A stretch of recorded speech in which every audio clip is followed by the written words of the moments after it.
जिद्दी क्यों हो तुम? क्या हो जाता अगर एक बार माफी मांग लेते?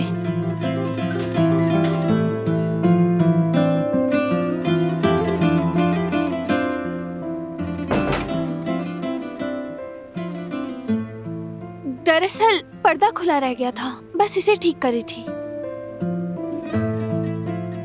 वैसे पर्दे नए हैं क्या? पहली बार देख रही हूँ मैं।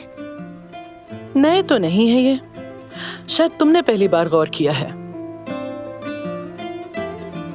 हो भी सकता है।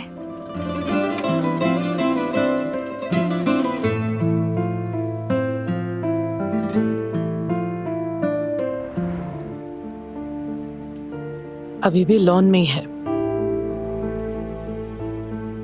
जी जानती हूँ।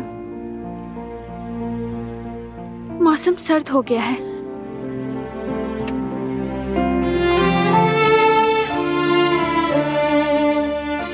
अगर बुरा ना माने तो उस तक पहुंचा देंगी? तुम खुद क्यों नहीं जाकर दे देती? अगर मैं खुद देने गई तो वो समझेगा कि मैं नरम पड़ गई हूँ।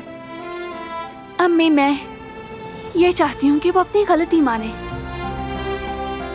ठीक है, जैसे तुम चाहो। अम्मी, एक कप चाय भी ले जाएं प्लीज, ताकि वो पी ले।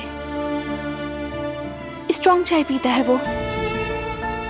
जरा रुके, मैं खुद बना देती हूँ।